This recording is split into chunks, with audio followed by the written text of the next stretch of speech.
Welcome to the Lake Area Business Beat, the official podcast of the Lake Area Regional Business Chamber of Commerce. Today, I'm your host, Carrie Griffin, bringing you the latest buzz from the heart of our region where innovation meets opportunity and community drives success.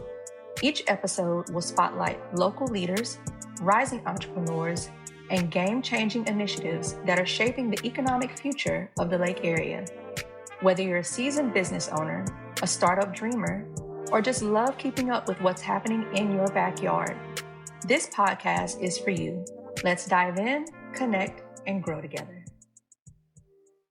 Welcome to Business Beat, the official podcast of the Lake Area Regional Business Chamber of Commerce, where we shine a spotlight on local leaders and entrepreneurs making a meaningful impact right here in Lake Charles. Today, we're sitting down with a woman whose life and work are rooted in service, compassion, and purpose. I'm talking about Rosa Fondel Alfred, a leader, advocate, licensed mortician, and business owner who has dedicated her life to serving others during some of their most vulnerable moments. Raised right here in Lake Charles and shaped by the legacy of Fondel Memorial Chapel, she learned early what it truly means to care for people with dignity, respect, and grace. From her work supporting survivors at Oasis, a safe haven, to her leadership as Director of Development at Evergreen Life Services, and her creative expression through Rosa's Florals. Every role she carries is grounded in one mission: to serve. Because of her, leadership isn't just a title, it's stewardship. And success, it's not about status, it's about impact. Let's tap in and hear her story. Welcome, Rosa. Thank you. Thank you for having me. Good morning. You are so welcome, and we are honored to have you. So, you have quite an impressive resume. Tell me how the woman sitting in front of me came to be. Just a lot of self-discovery and aligning myself with what I'm passionate about, and also just connecting the dots and giving back to the community. So, you do a lot of service. Like, you're very impact-oriented, legacy-oriented. Were you exposed to that early on as a child to ingrain that into you? Yes, so that definitely played a part. Being exposed to business at an early age. As mentioned before, my family, my father were a couple. So just growing up around business all the time, involved in politics. My dad was a city councilman. Okay. And so you're always surrounded around business-minded people. Having that influence on your life at an early age, exposure, left a lasting impact on me. I'd love to hear that. I feel like it's so important as parents that we expose our children to different things, not just sports, not just gaming, not just, going to school from 8 to 3 p.m. We have to expose our kids to the things that they're going to experience or they may want to experience as adults, like business, like investing, because I find that when people are exposed to those things as children, they're comfortable jumping into it when they're adults, as you have shaped out to be. Yes. Awesome. Awesome. So I think everybody wants to know this question. Did little Rosa ever think, when I grow up, I'm going to be a mortician?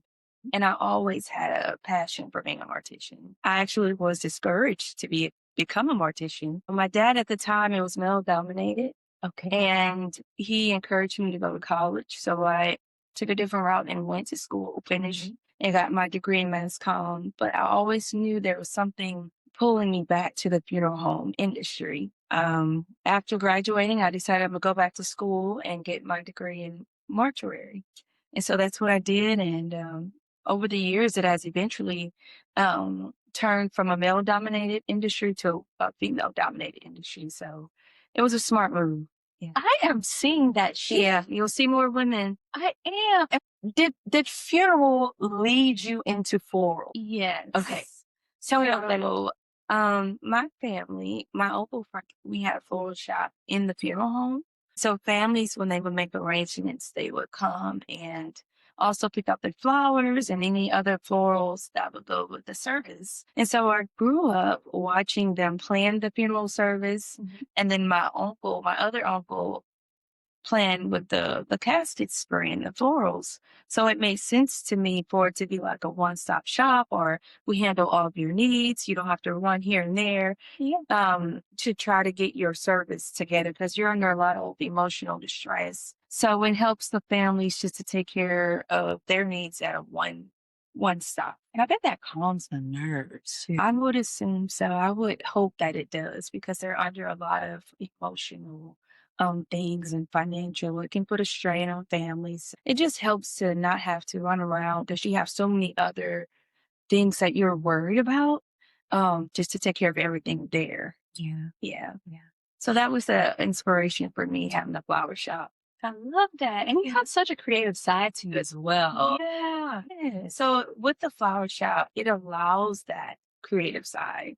Because with funeral work, you're kind of limited to funeral work. But with the florals, I'm able to work on events, weddings, parties. It opens up a broader world for me, and it allows me to be expressive through art. I absolutely love that for you. Aside from being an astute businesswoman, you play a huge role in our community. So tell me about your nonprofit work and what you're up to right now. Okay, so I work for Evergreen Life Services. We work with adults with disabilities, all types of disabilities, from the ages of 18 to end of life. And my role there is to fundraise and raise awareness. So I do a lot of community engagement and events to, like I said, raise awareness and raise funds. Absolutely love that. I love that you are taking time out of your already busy schedule to give back to just people that need your help and your voice. Your voice is very powerful. And I feel like it's just the right time to talk about what's going on in your life, because right now you are just rising as a star in our community. Just you're winning all the awards right now, girl. Like, you are really that girl, and I love that for you. But what I want to know, Rosa, if little Rosa could see you now, like, what would she say to you? That you are enough. I feel like a lot of times, even with what people see with the awards and everything, that they don't know that you still feel like, am I deserving of this? Oh my God. Are you sure? Like, you got the right help. But also that you're enough and stay hungry. Like we were discussing before, you never really arrive. It's just, it feels good to be recognized for your work, your hard work, because you don't do it for that. But stay hungry and stay learning, stay a student of the game, and keep learning. I love that. So that's what I would tell her. Stay hungry. I love that. I think she would be so proud of you. Well, Rosa, I want to thank you so much for your time today. Can you tell our audience how they can contact you if they want to do business with you? No, if you are looking for florals, you can find me at Florals or visit the store at 1217 Memorial Drive in Lake Charles. All right. Well, that is a wrap on this episode of The Business Beat with Carrie and Rosa. Thank you, Rosa, so much for your time. Thank you so much. And we hope to have you back again soon. I'm happy. I'm glad. This has been over and over. This is great for us. We definitely will. Yes. Thank you.